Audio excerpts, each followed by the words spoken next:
Om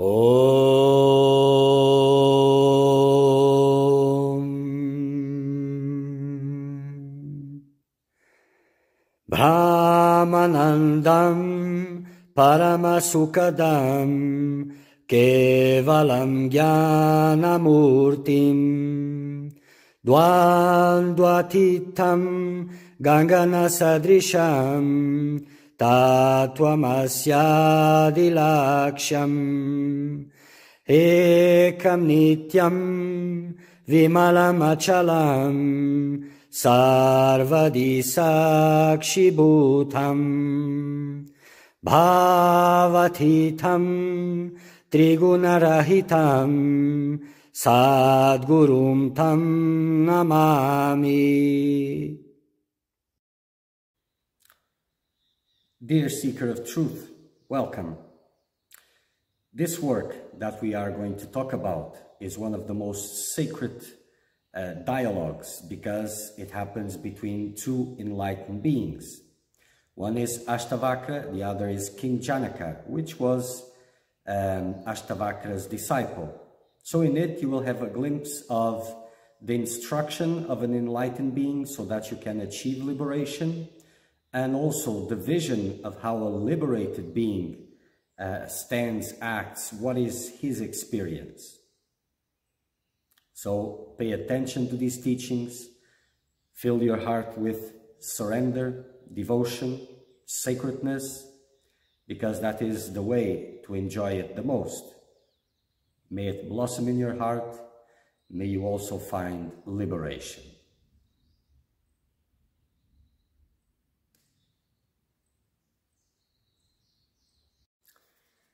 Moving on, Ashtavakra Samhita, chapter 15, Knowledge of the Self.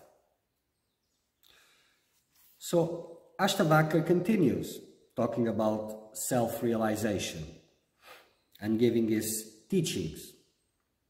So Ashtavakra said, "A man of pure intellect realizes the self even by instruction casually imparted. A man of impure intellect is bewildered and trying to realize the self even after inquiring throughout life." This is a very beautiful verse, a verse that explains a lot for the seeker of truth, the one who is still in illusion. What is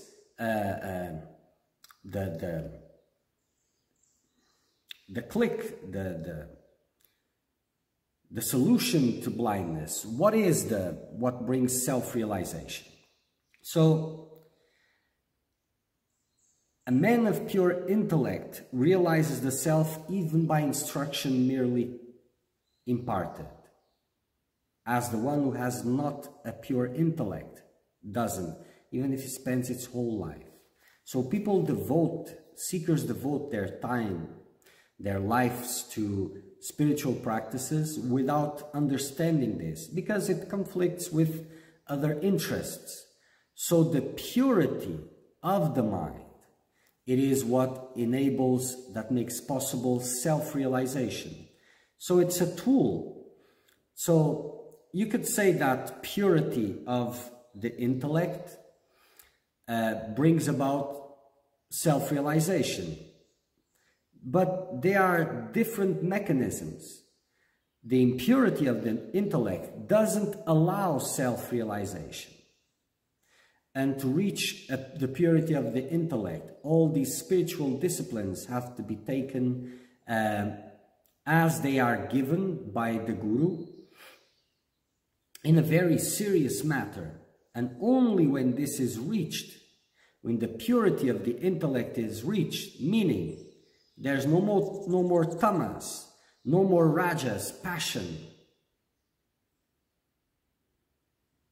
then only is self-realization possible, can be reached even by instructions casually imparted. But without this purity of the intellect, you may devote your entire life and no self-realization.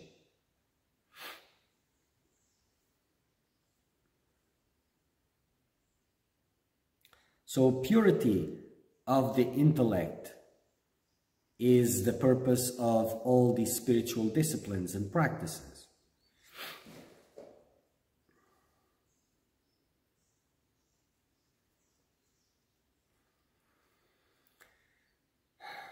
So, a man of impure intellect is bewildered and trying to realize the self even after inquiring throughout life. So, bewildered means that without a pure intellect, it just makes a lot of confusion and gives different meanings to the teachings, and it doesn't get anywhere. So, this purity of the intellect is the central part of the quest for liberation. So, and this is what people sometimes say, oh, but he got there so fast and so easy. Oh, it took so long. That depends on the purity of the intellect. How much are you giving importance to that? How much are you really progressing in that sense? Because without it, interpretations of teachings are just at the flavors of your misconceptions, and it doesn't go anywhere. So very beautiful, this verse, very clarifying. Non-attachment for sense objects is liberation. So we are starting with some good verses here. Yes, knowledge of the self. So non-attachment for sense objects is liberation. Love for sense objects is bondage. Such verily is knowledge. Now do as you please. This is what Ashtavakra says. So he has given the clear message of what consists liberation, what consists bondage. Now you do as you please, because it is your thirst for liberation that will determine the rest. So this is something that many seekers go through. The quest for liberation, the urge for liberation, but the dependency for sense objects, for sense pleasures, for worldly life. And I've heard this many times, but I wanted so much, I've done so much, and still nothing. Yes, you've done so much in direction of liberation, but you still hold a lot of things precious that are of worldly life, of life itself, and that is why nothing. So non-attachment for sense objects is liberation, because it's not even detachment, it's non-attachment, is indifference. Because that is how the impurities of the intellects are maintained, through sense objects, through desires, through all of this. And it is desire that impels you to the world. So attachments to sense objects is attachment to the world. It starts with detachment from sense objects, then it has to move to non-attachment, complete lack of interest. But if there is any love for sense objects whatsoever, animated sense objects or inanimated sense objects, it doesn't matter. If there's attachment towards that. But in this case, love means attachment. That is bondage. It maintains bondage. So if you are being selective in your detachments and detaching from certain things and maintaining attachment to other things, it doesn't matter if you say, oh, but this, there's no problem because, well, but this we can because we cannot do it otherwise, la la la. Well, like he says, do as you please. You know what is the teaching. Now do as you please. But only when there's non-attachment for sense objects, there will be liberation. As long as there is love for sense objects, this is bondage, because it is love towards illusion. and it is compelled, there is attachment and there is desire for this, to maintain all of this. And this is bondage.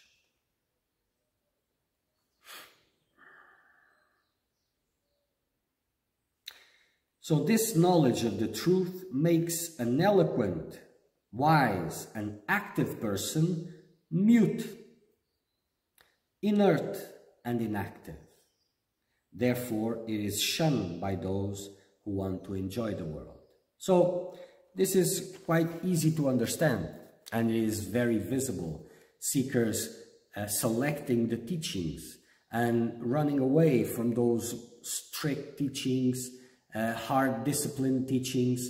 They want to run away from this because this doesn't allow, it's not compatible with the enjoyment of life.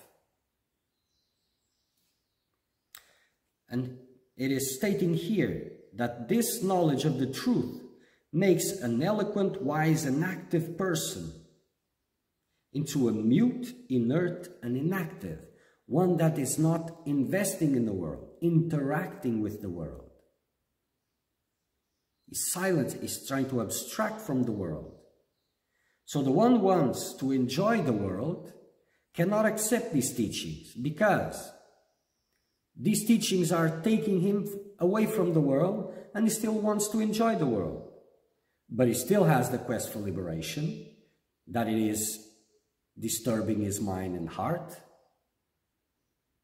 So he wants to put them together. So he selects teachings that can fit into his need of enjoying the world. But this only maintains illusion, sustains illusion, doesn't bring about liberation. But as it is ongoing, there is hope for it, so it continues for sometimes a long time, or a lifetime, or many lives.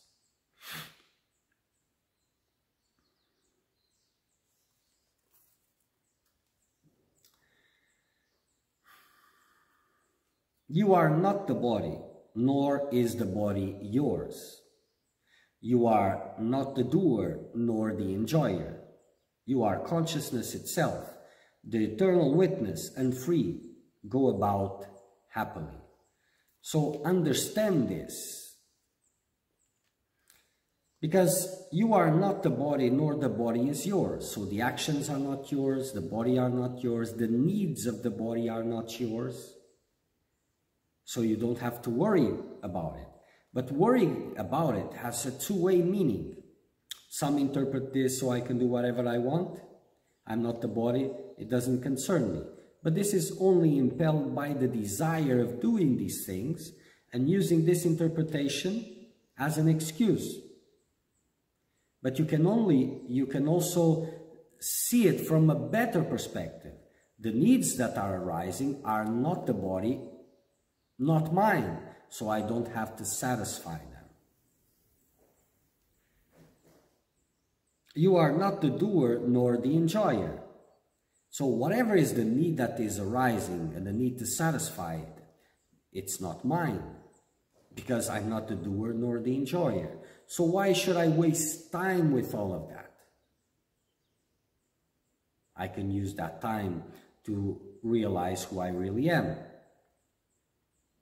You are consciousness itself, the eternal witness, and free. Go about happily. So disconnect from all these bodily needs and go about happily, knowing, tuning with that. You are the supreme being. You are the self. You are consciousness itself, the eternal witness, and free. You are not the body. Neither the body is yours. So disconnect completely altogether from that perception of reality / illusion. Attachment and abhorrence are attributes of the mind. The mind is never yours.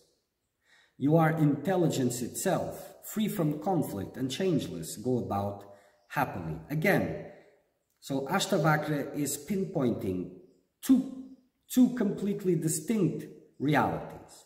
Your troubles, all of that, your worries, anxieties, all of this comes with the clear belief that you are the body and the body is yours. And that the mind is yours also. Estelle, this is what you believe. This is the reality. You are consciousness itself, ever free. So act upon like it. Instead of going about and trying to satisfy the body, to bring peace to the body, to all of this, establish yourself in the real knowledge, in the truth that you are the self.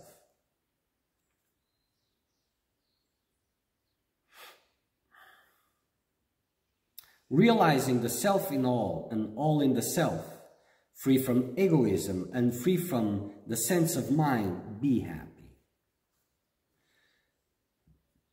Meaning, realizing the self in all and all in the self, this is self-realization. Free from egotism and free from the sense of mind, this is the one who has gone through the spiritual disciplines, meditation, detachment, who has reached the pinnacle of purity of the intellect. Only this one can be free from egotism and free from the sense of mind. And this is the one who can really be happy.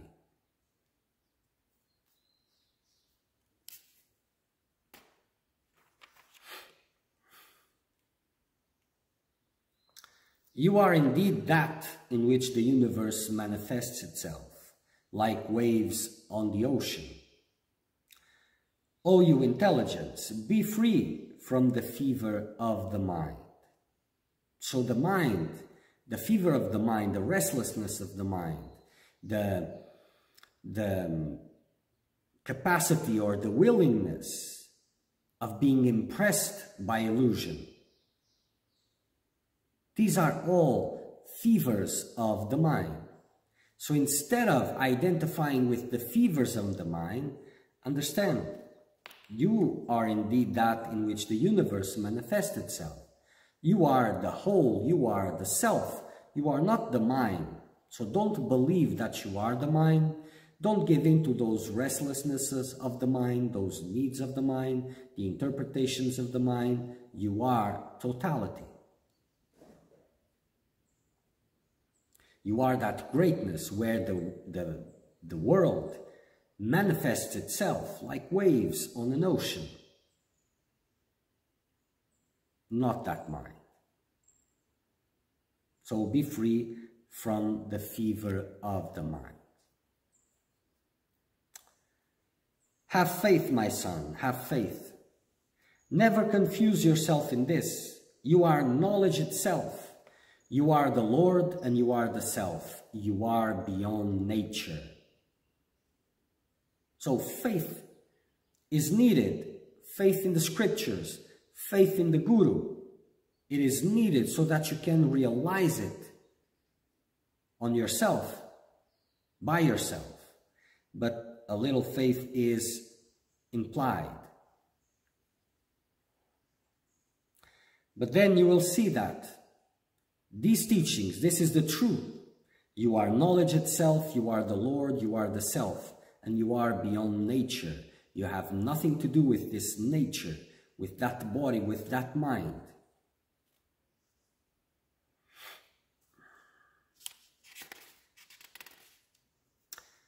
The body composed of the ingredients of nature comes, stays, and goes.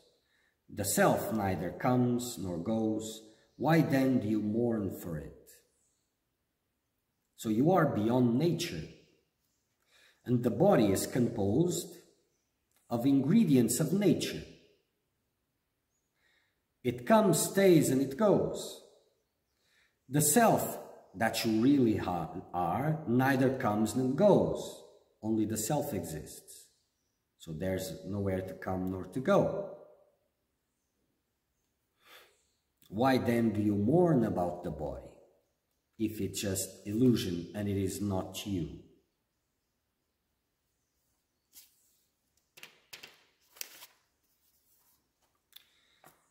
Let the body last to the end of the kalpa, or let it go even today. So let it last till the end of its lifetime, or let it go even today. Where is there any increase or decrease in you who are the pure intelligence? So if you are the pure intelligence, if you are the self, if you are the all in all, what does it matter if the body goes or it comes?